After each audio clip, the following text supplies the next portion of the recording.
Okay, hey everyone, welcome to another video where we talk about social emotional learning. So my name is Vera Borkhov. I'm a high school English teacher and I talk to you about social emotional learning to help you and myself elevate our essence. And today I have a very special guest here that I don't get to talk to myself when I record this. I get to talk to someone else, and that is Galit Mierov. She is a licensed marriage and family therapist. She's a registered play therapist. She's a good friend, and she has over 10 years of experience in working with people and children, adults and children. So she's a trusted and reliable source, educated, experienced professional who today is going to talk to us. And what's the topic today, Galit? Is pain, but not the big major pain that we normally think is worth our attention, but the small pain, right? Quote unquote, the small pain, the small annoyances and bothers and the small pains that you have that some people may say, oh, you worried about that? That's a big deal, please. There are people who have it much worse. Why are you worried about this? So today we're going to talk to you about those small pains and how that small pain is worth your time and attention, and how addressing those small pains in our lives is, can actually help us in many ways. It can actually empower us. And the reason I say small pain in quotes, because there's really no such thing as small or big pain. Pain is relative, as our prominent neurologists and psychologists and psychiatrists tell us, people like Viktor Frankl and people like Dr. Edith Eva Eger, who are both Holocaust survivors and psychologists, who explain that suffering is relative, who also explain that there's no hierarchy in pain. So whatever your pain that you feel is your pain. And today Galit is going to give us the tools, right, on how to address those bothers and annoyances and the pain that we have, and how to empower ourselves through it. Okay, so to paint a clearer picture for you as to what we're talking about, imagine this scenario. Just imagine for a second. A lot of our listeners are moms. So imagine you're a mother and you complained to a friend, to your sister, or to your mom about your kids. You said, oh, these children, I can't stand it anymore. Every 5 minutes, it's mom, mom, mom, I want this, mom, that. I can't stand hearing mom anymore. I can't take this anymore. Oh, I just wish I could have some time by myself. You ever heard yourself say that? Now, the person on the other end listening to you will respond, oh, what are you complaining about? You have two beautiful children, and they're such beautiful kids. They're healthy kids. You're complaining about kids. You know how many people there are that can't even conceive, can't even have children, that love to have your problem? And when you hear that, you might feel terrible, right? Right, Galit? Is that what we feel when we hear that? What happens when a person hears that? Shame. We feel shame. Okay, and with that shame, we're not really helping ourselves, yes? Okay, so we're not really helping ourselves. So I was actually really inspired to create this video, and I asked Gadi to help me out when I read the spectacular book that I've talked about before, The Choice.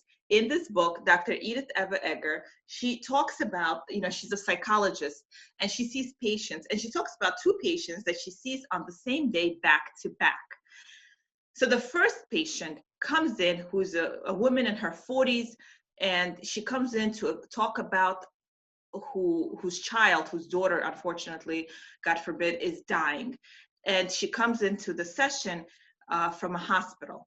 And she talks about her dying daughter, and she cries the whole time during the session. And she talks about how can God put her through something like this, how she's going to survive it. So that's the first patient she sees. Immediately after that patient, the next patient comes in, and this one comes to the session, not from a hospital, from a country club. And she also cries the whole entire session, but she cries over, her complaint was that a Cadillac was delivered to her in the wrong shade of yellow. Of course, on the surface, it seems like the problem is so petty. Come on, really? You're crying over a Cadillac? Woo-hoo, boo-hoo, your problems are so huge. What do you even know about having problems? But Dr. Edith Eger Eva Eger explains that she knows enough about this woman who cries over the wrong shade of yellow of the car, that this, what seems to be, whatever she's complaining about, what seems to be small pain, is actually, there's something bigger going on, right? So that's a symbol for something bigger going on in her life, in this woman's life, who is, and the things that were going on in her life was a lonely marriage, a child who got kicked out of yet another school, and her broken aspirations towards a career that she wanted in her life, that she put on a back burner to take care of her family. Okay, so then Dr. Edith Eva Eger explains that both of these women's problems are worth the attention and the time and the effort, and both have the potential to heal. So today we want to talk to you about this, and we want to talk to you on how you can address your pain. We're going to give you tools, right? So I have some visuals here. So imagine a tool, right? This is a tool we use. This is another tool we can use. And this is another tool we can use. Okay, and these are the other tools. So these are the tools we use when we want to fix something, right?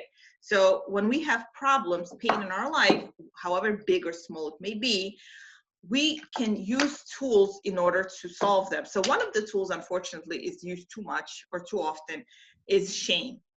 Okay, so instead of using the tool of shaming, beating ourselves up, we will use a different kind of tool. Galit, please talk to us today about the tools that we can use to help ourselves. So first of all, thank you so much for having me there and for asking me to do this talk. It's such an important talk. You know, pain, we all feel it. It's there. And today we're going to take shame. Shame is just deep darkness, right? It takes pain and it elevates it. It's almost like when we have pain, we can deal with the pain, but when shame comes in, we no longer can take care of it. It's just so much harder. So we're going to take pain and we're going to use it for our advantage today. We're going to use it to decode a message. We're going to investigate, like, what's going on? Is there something that needs to change in my life? Is something missing? Are there people in my life that shouldn't be there?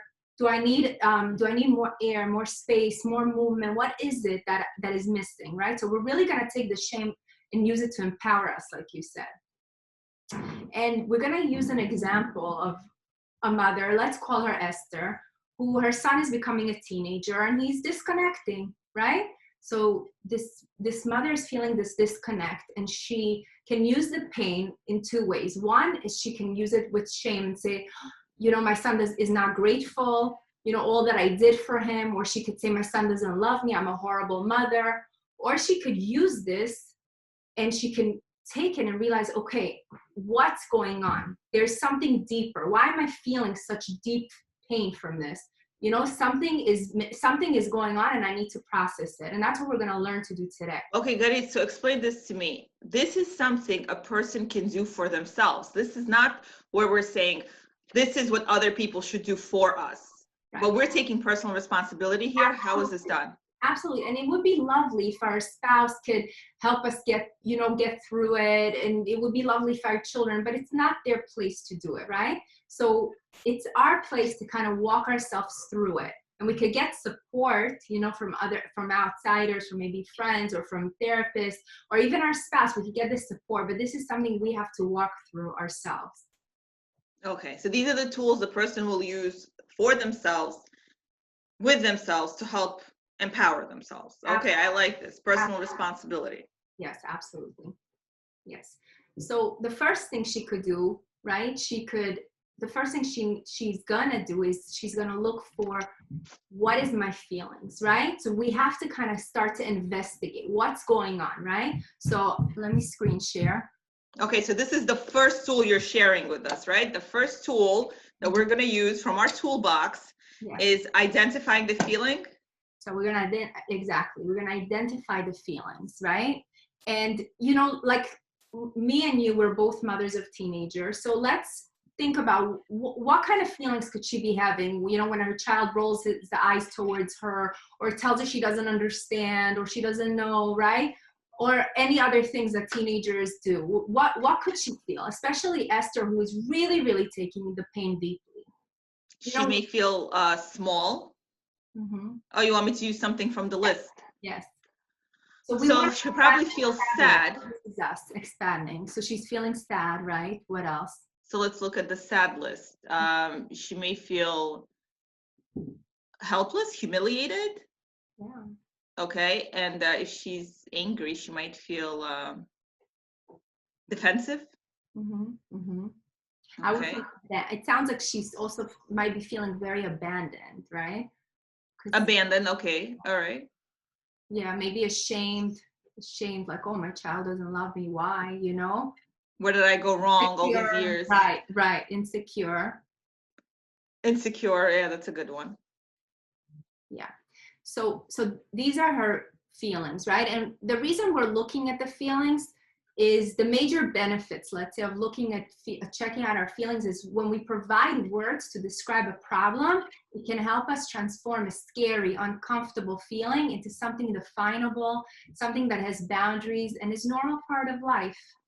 You know, and then another reason is when we define our feelings, we start to recognize that many people go through similar experiences. You know, we normalize it. So that's just taking the shame away. Rather than feeling bad about what we feel, we say it's just normal. This is what people experience. It's very normal transition for, let's say, Esther, who her son, you know, is growing up. He's becoming independent. He needs that space away, right? But when we start to realize, oh, that's what I'm going through, it's very normal for parents to kind of feel like, okay, I need to adjust myself. I need to see what's awakening inside of me. You know, pain awakens something inside of us. Something that pain that is not necessarily from today. It might have been some rejection from the past. It might have been, you know, the fact that she's feeling abandoned could come from the fact that her, you know, maybe her father had to work many, many hours and her mom was too busy just taking care of, you know, the kids and the household. Maybe that's what happened, and that abandonment is coming, and it's waking, her son's rejection is waking her up. Even though her son's rejection a lot of things is part of life. I see, normal, right? So a lot of things go back to our childhood. Absolutely, it could go back to our childhood. It could go back to our, you know, when we were all teenagers ourselves and we were in school. It could go back, and that's what right now we're doing that investigation of what's going on, right? So another reason we want to look at feelings is when we start to be aware of our emotions. When we understand them and we learn to manage them and we stop reacting and we start responding, right? So we go from our very primitive part of our brain of reaction and emotions to our thinking part of the brain. And Dr. Dan Siegel, he talks a lot about, he's an author of many parenting books, and he talks about how you name it to tame it. In order to tame it, we have to name it. We have to be able to say, oh, that's what's happening. So an example of that would be when my oldest daughter, when she was in second grade many years ago, she came home one day and she was just so upset and sad, and she just kept talking about this thing that happened in school that seems pretty petty, but she said her best friend got braces, right? And she just kept talking about the story of the day, like, my best friend got braces, she's so lucky, it was so cool, and everybody paid attention to her. There was so much, like, everybody was saying how amazing it is, and it wasn't just from my class, it was from the whole grade was like coming up to her and saying, wow, that's so cool. And she just kept talking about it as she was playing, as she was taking a shower, as she was, you know, eating dinner. She just kept talking about this story. It was going over and over. And I just realized, okay, we got to name it. Something she's really, really hurting. And so I looked at her and I said, you know, oh, you were so jealous today. You really wanted to be included in all that attention. And she looks at me with that one sentence, and you could see a sigh of relief, like, yes, that's what it was, right? She couldn't put those feelings together, what was going on, right? So is that what happens when a person is like very reactive, like they feel something and they get like all reactive because they cannot name their feelings? Yes, absolutely. And this is when we go into what Viktor Frankl said. He said, between stimulus and response, there's a space. In that space is our power to choose our response. In our response lies our growth and our freedom. And this is exactly what we're doing when we're doing these steps that we're going to learn today. We're taking a break from the experience that's happening to us to our response. Okay, we're creating this space and this pause to say what's happening in me, right? So Esther is taking a moment to say, wait a minute, why am I feeling abandoned from this? What's happening? You know, I'm feeling so abandoned. This is embarrassing for me. I'm feeling ashamed. I'm feeling disappointed. You know, wait. So she's taking that moment to say, how am I going to respond? Instead, what she could be doing is that she has her son rolling his eyes at her, and she could go straight to yelling at him, to crying, to, you know, to Hurting him. yeah, she could go straight to that. But we're taking that pause and we're saying, no, I want to change my story and I want to be in control. And we're taking as much control as we can, right? We can't change the situation of her son growing up, right? Mm-hmm. But we can use that to awaken, to use that awakeness that, okay, where am I going with this? What's going on? You know, now it's time to heal. Okay, so there you go. So that's the first tool that we're using, the tools. We're enriching our toolbox today. We're adding tools into it. And the first thing is naming the feeling. Yes, yes. So the first step is naming the feeling. And the second step we're going to be doing is we're going to start to focus, where is it in my body, right? So where is it getting stuck in my body? So what happens to us throughout our life is we have a lot of things, experiences, and a lot of times our brain is like, this experience is too much for me. I don't want to think about it. And it puts it, it shoves it somewhere, it numbs it in our brain, and we forget about the memory. But what happened is our brain, our body, it holds the sensation. It holds the sensation in order to protect us if it happens again. So the body holds that, like, for years? It will hold that? I never realized the body's so advanced. Yeah. So yes, absolutely. Because we needed that for protection, right? We needed that needed for protection. So think about it like this: when we're little kids, right? And you know, maybe you're 1, 2, 3, 4, and every time you go to your grandma's house, she has this amazing smell of cinnamon. Every time she cooks with cinnamon. And 20, 30 years later, you go into someone's house and you forget that grandma used to cook with cinnamon, right? But you smell the smell of cinnamon. And now you don't have the memory so much, but your body relaxes. Start breathing like just calmly. And your body holds that, right? Now, that's fascinating. Yeah. And in another instant, we can use, maybe you smell a cologne, like a men's cologne, right?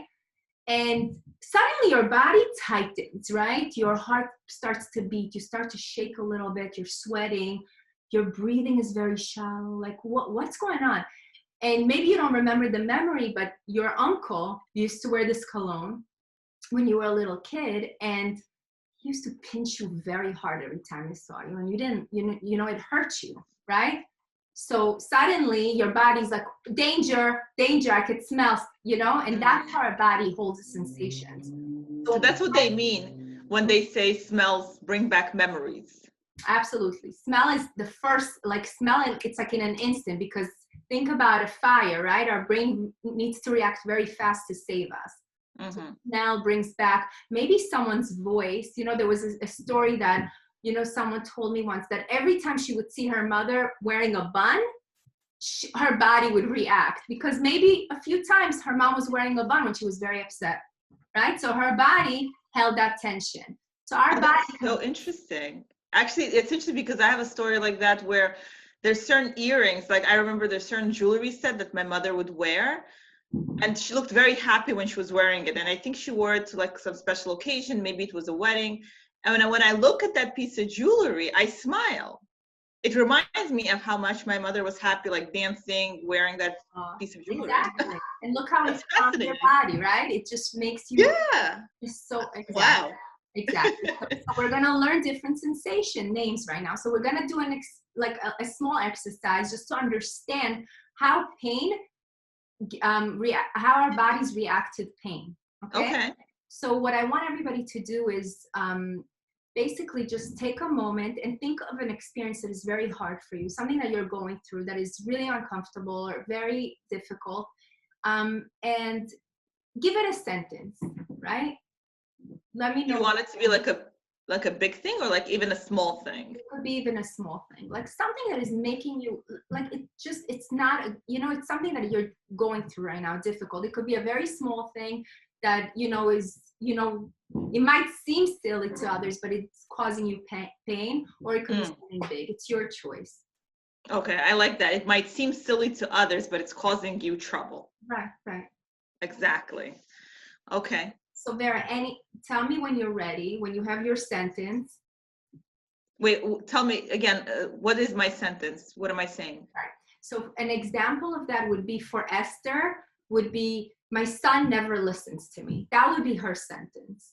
So when you experience the pain, like what thought immediately comes to mind? Right, yeah, like you could put a sentence of what's going on. So for her, what's going on is her son never listens to her, right? So Okay. that would be an example of her sentence. Okay. Okay? Okay. Okay, so now close your eyes and take a moment and just keep saying it to yourself while you notice your body sensations.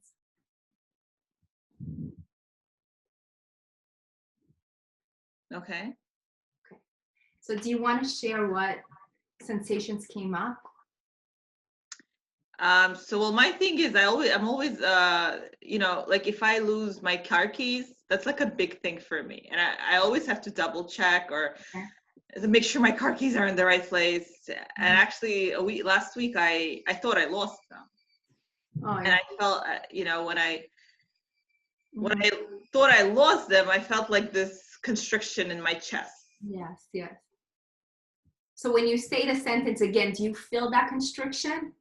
Yes, I do. It's like, I lost my car keys. Oh my gosh. Right. Right. So So notice how your body held on to it. So even just the thought of it is making you feel constricted. Right. Right. So when I did this exercise the first time, I started trembling, right? And it was so out of context from my sentence. And this is like the first cue that our bodies are telling us, like, I'm leaving I'm going to be dysregulated, right? I'm leaving the zone of dysregulation, right? And I need you to notice me. I need you to take that pause. Remember the pause, the space that we were talking about?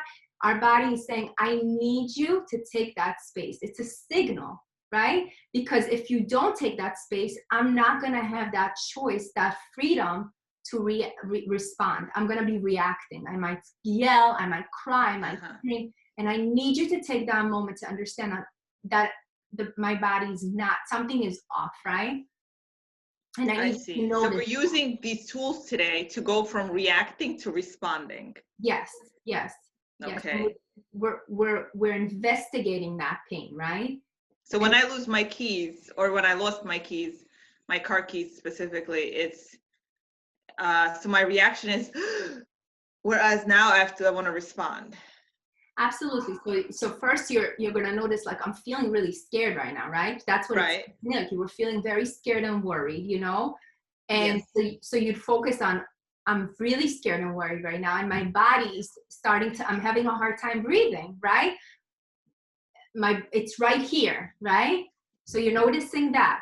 So now this is when you're changing your story. Now you can respond. Now you're slowly getting to the responding, so this is the third tool now we're getting into. Exactly, right. So identify the feeling, identify the sensation, and right.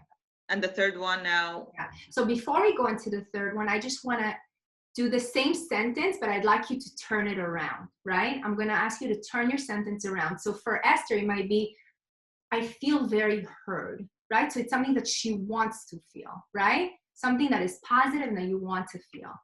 So what would it be for you with the car keys, right? So even though I may have lost my car keys, even though I might lose them. And if I do lose them, there's a solution. Yeah. I can figure it out. I'm very good at solutions, right? So let's take a moment and flip that sentence around, close your eyes and notice the body sensations there. Well, definitely calmer. There's not as much of that restriction. Right, absolutely, right? So we're suddenly calmer, right? So before we get triggered, we have to notice those sensations, right? They're telling us, they're the biggest cue that something is off, right? Whether it's something from an old experience, whether it's something from now, like it's telling us, wake up, I need you, I need you to be aware, right? Mhm. So we're gonna use that. Okay. Yeah. And then, so this is the exercise. And then, so now we can go into those shaming messages, right? And this is my puppet, my 3-dragon puppet. This is the play therapist in me. And this puppet has 3 heads, right? One is the things we tell ourselves. The next one is the people around us and what they tell us, right? And then it's the culture, our culture. So most of the time, Oh gosh, it's very loud in there. yes, exactly. And most of the time we hear the shaming messages, right? So we could be shaming ourselves by saying, I'm not smart enough, right? I'm not ambitious enough. I'm not a good enough mother. I'm not a good enough wife. I'm not doing well enough in my job. I'm not motivated enough. I need to get out there, right? I'm not a good enough cook, whatever it is, all day in our heads, right? Bum, bum, bum. I can't hold on to my keys. I can't hold on to my keys. I'm going to lose my keys. I'm not responsible enough, right? And then we have our people, right? The people around us. And they might say, well, like you said in the beginning, well, at least you got pregnant, right? For a woman who's having a loss or a pain of a miscarriage, or at least, you know, your husband has a job. For a woman who's crying because her husband works all day and she misses him, right? So these are the people, some of the people around us. And part of, you know, what we'll do next is we're gonna notice who are these people? Should they be in our lives? You know, some of the people around us could be very toxic. So Or should we even be sharing with them? If their responses are not helpful, should we continue to share our problem? Absolutely. And then we have the culture around us, the advertising, you know, the magazines, you know, telling us you're not doing enough as a woman, right? You're not skinny enough. You're not skinny enough. You're not pretty enough. You're just a stay-at-home mom, or you're a working mom, right? Like, so you can never win, right? So these are the shaming messages who really we can never win. And then we have, second, we have our inner child, right? That little girl in us who is constantly hearing those voices and is saying, help me, right? This is the one that is saying, help me, I'm scared, I'm going to lose my keys. Or hold on, can you do that again? Can you put the girl, yeah, and put those dragons like above her, and that's like constantly oh my gosh. That's it. You know, that's actually what goes on a lot in the person's brain. Absolutely. All day, right? Bam, bam, bam. You're not good enough. That's scary. Yes. So how do we beat that dragon down and tell him to shut up? That's what we're doing, by becoming aware, right? So becoming aware of that child inside of us screaming, wait a minute, I'm scared to lose my keys. Take a moment for me. Or Esther saying, I'm scared. I'm feeling so rejected. I'm scared, you know? Or my daughter coming home and saying, I need validation. I had a really hard day, right? So there's this person crying, this little child crying inside of us, like, I want to feel good enough and I need you there. I need some support. And we are going to start giving ourselves that support. We're not going to expect other people in our lives to do it. We're not going to expect a new coat or new shoes or, you know, a new haircut to do it for ourselves, because that's what the culture is telling us, the media and the world around us, right? Get a new car, all your problems are solved. And we're going to start noticing our own shaming messages, and we're going to start realizing, okay, so what is it? What is it that she needs, right? What is it that my inner child needs, right? And we're going to go into the needs list and we're going to focus on what is it that she needs, right? So what is Esther needing, right? Esther is losing in her heart. She lost her son, right? In a sense, she did lose the little boy, right? And her son is growing up and he's becoming independent. So what is it that she needs? She, in my opinion, right? What does she need? Like, she needs belonging, right? What do you think, Vera? Right, that's actually true. You do lose that little boy. Like you know, when the kid grows up, the little boy's not there anymore. It's a different person now. So you want to adjust your parenting to this new person. Yes, and that That's a big transition thing. is huge. It's a huge transition, right? So there is a sense of mourning there because I don't have that child anymore.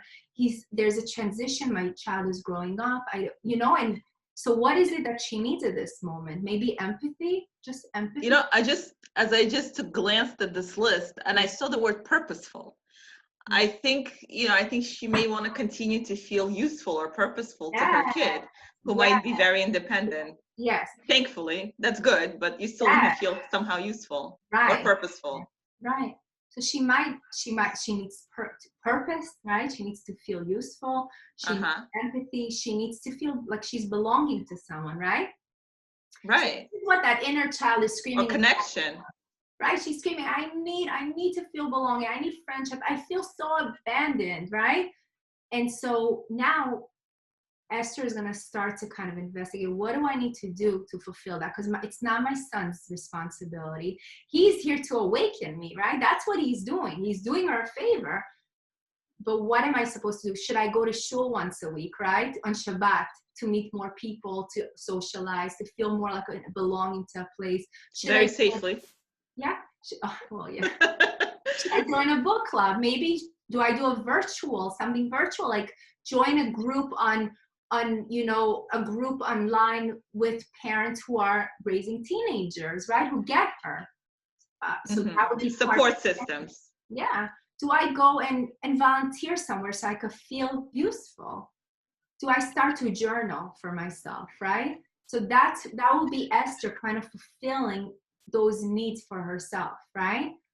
And starting. It's interesting. You remind me, as like a few weeks ago, I was watching the show, The Goldbergs. It's a show about a family from the 80s, a family of five, so three children, and there's actually also teenagers.